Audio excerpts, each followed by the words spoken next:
Hello ladies and gentlemen, and let's play Shining Force 2. Welcome back to this wonderful LP. MarauderEX here, and we are going to go ahead and start moving our people up. And normally you don't want to split up your force like that, but this fight, yeah.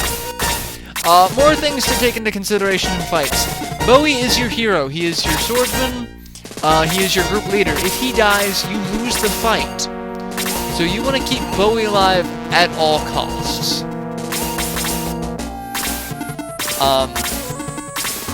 And as such, the AI will kind of try to single him out.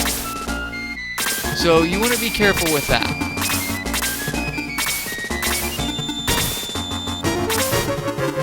Yoink. In fact, moving him up there is probably not the smartest idea I've ever had, but we're going to stay here and see where these guys move, because they're getting kind of close. Yeah, they're getting kind of close. There we go. Gizmos attack, and this is the battle screen. It goes into kind of a cinematic. And heavy attack, it's kind of a critical. Yeah, kind of sucks. Chester's attack, and dodge. You're just seeing everything offhand. Enemies can dodge.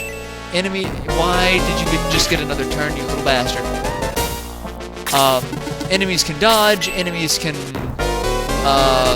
get heavy attacks, and then there are special attacks as well that some enemies get. Mostly not till later in the game. So, Bowie, kill it. Kill it with fire. Alright. Don't be too stingy with the heals. Just let the heals go. That's what Sarah's useful for, is healing. At this stage in the game, she can actually attack and do a fair bit of damage. And depending on what you choose to promote her to, she can be kind of useful as well. But you want to make sure that healing is her primary function for now. And you want to make sure people are healed as primary function. So yeah, as you can see, a regular attack was 4, a heavy attack was 3. Not that much of a difference. And she attacks for 3, so yeah, everyone's kind of on equal footing at the moment. And I probably shouldn't have moved her up. I really shouldn't have done that. But everyone's alright, and everyone's got some sort of healing. And a Gizmo gets a counterattack. Forget about counterattacks. Heroes and villains both can counterattack. Alright, I should probably heal. Yeah, we'll heal.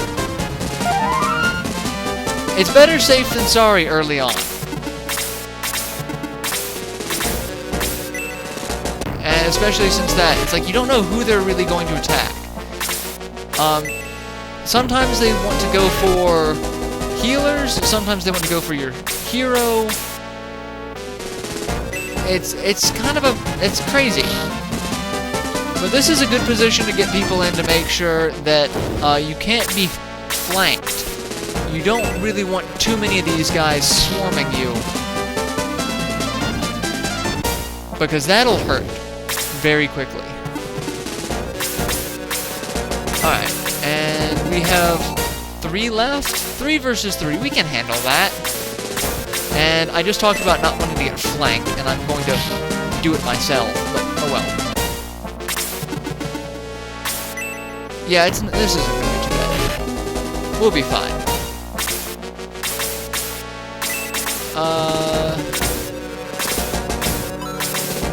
Yeah, we're going to be fine, because we're going to heal ourselves. And you typically don't want to heal yourself, because you only get 1 XP for it. You really want to have your healer do it.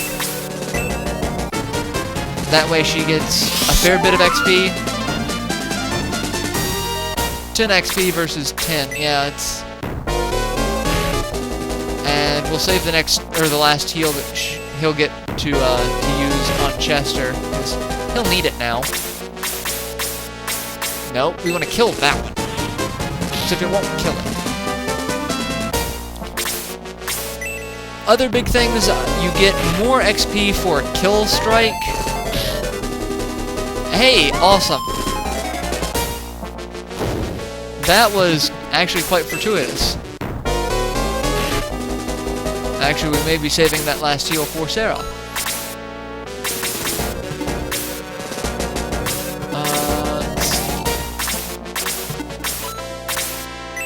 Yeah, we'll heal Chester. He's hurting a lot more. This fight's actually going very smoothly. Typically, this fight pisses me off because these evil gizmos have a ridiculous dodge ability. Like, they can just dodge all the freaking time. And you're both at the same health, so it doesn't matter. See, I jinxed myself. I started talking about it. And now I'm regretting it. Gizmo got damaged by 3, and Sarah's level 2, our first person to level up. And you get random stat increases based off of... random, really. There's in most of the Japanese strategy guides, there is a chart of their average growth in areas, so you can see what characters excel in what areas over time. But every level up is going to be random. And let's see. Chester is the farthest away from leveling. So we're actually not going to do anything. We're going to let the evil Gizmo get another attack, and we're going to have Bowie get the attack. Because while it's good having your healer level up with everyone else, you want to make sure your hero stays level 2. And excellent. One trick to this game, which I can talk about in a minute now that the story's over. And now that the battle's over and we're back to story. Alright, so the evil Gizmo is going to blind us. And teleport and try to get out. But Astral, being the cunning old man that he is, sees the evil Gizmo teleported all 4 feet. That was a little bit more of a teleport.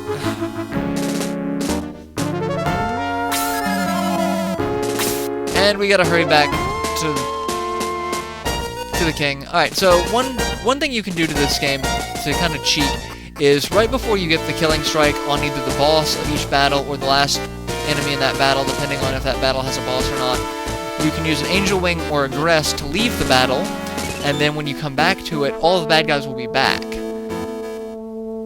He's fainted. Wow, what a pansy. And that way, you can level up, because bad guys will give you a set amount of XP until you hit certain levels.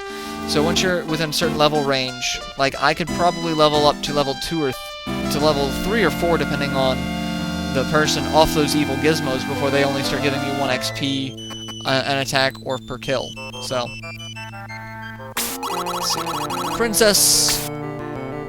She's freaking out. Princess Ellis. I can't let you up there. None shall pass.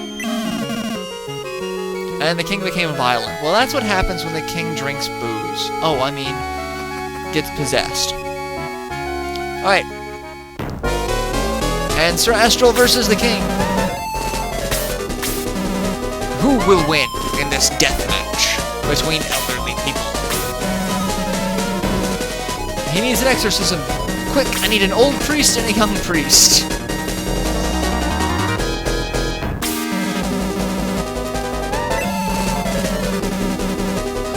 It may be dangerous, so stay back. So let's vaporize the king. That's what's gonna happen. You shall not pass!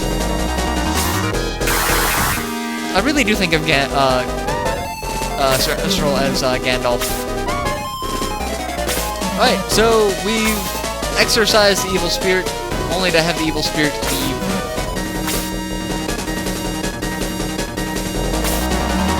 Astral, what happened?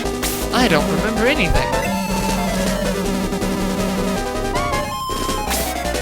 We must kill it.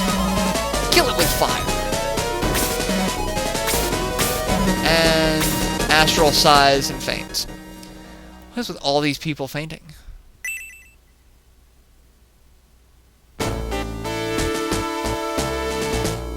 And we get 1 knight, 2 soldiers, and 4 bandits. That's, yeah. Because, not even bandits, they're just guys who wear bandanas and no shirts.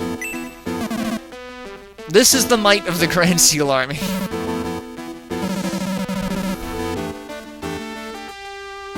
Yeah, it sucks to be us.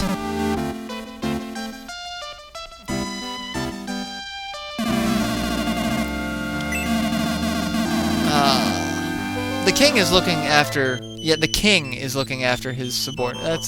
That's a nice king.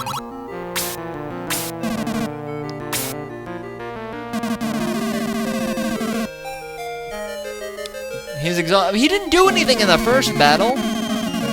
Pansy. If he dies, it doesn't matter. He's old anyway.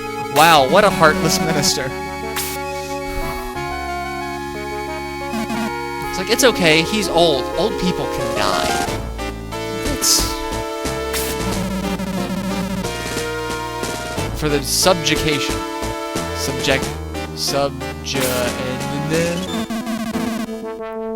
Going to kill the evil spirit. Subjection. Oh, I'm too late.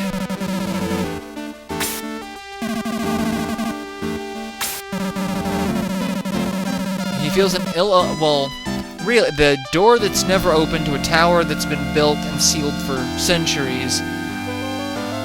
And evil spirit, yeah, there's an ill omen going on. Historian named Howl. Howl is also another character from Shining Force 1, I believe?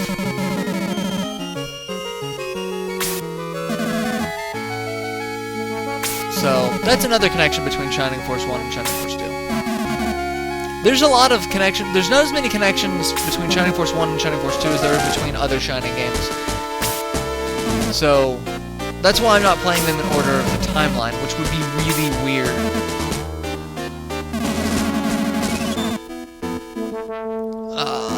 Yes, we're the pupils. We killed a bunch of demons. I'm gonna go beat him up. No. Yes, we'll go. We'll go get Howl. Alright, so now me, Sarah, and Chester, get out of my way, are gonna go fetch Howl the Historian. And now the town is more awake, and there's people out and about. See the people next to there. Gotta talk to people. We are also going to buy stuff. Yes. We can sell the mithril if we really want to. We'd have to buy it back later. But we're gonna buy... No, we're not buying that crap. We don't need any healing items. We want weapons. We want a sword, a spear, an axe. We want all those. We want the short sword.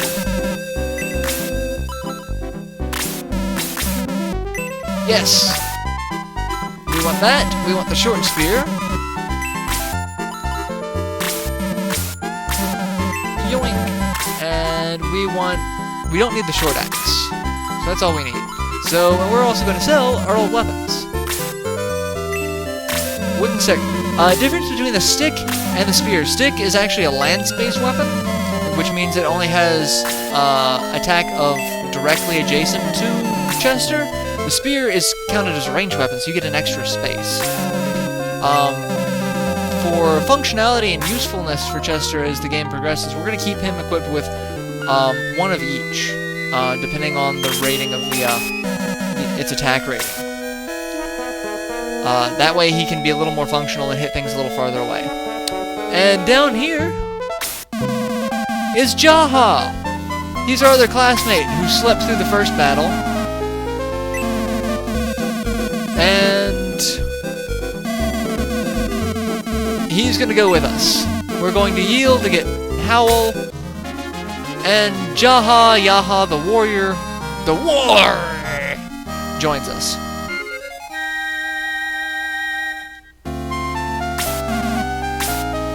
Alright, so now we have a new member, Jaha. He's got a short axe.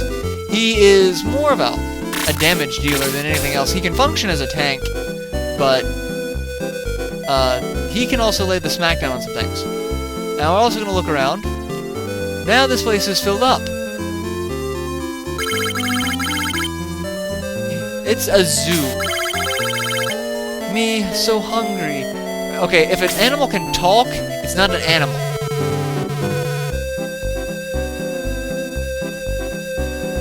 These are people. We shouldn't have them locked up, you dick. That's not really an incentive for me to let you go. No. We will be coming back here, and chickens of the robot variety. Alright, so we're gonna go ahead and save, and then we're gonna go to Yield and see if we can get Howl. We'll go ahead and save it. Yes, we'll go ahead and save it. And I will go ahead and end this episode here, and I will see you all on our next installment. Till then, later everyone.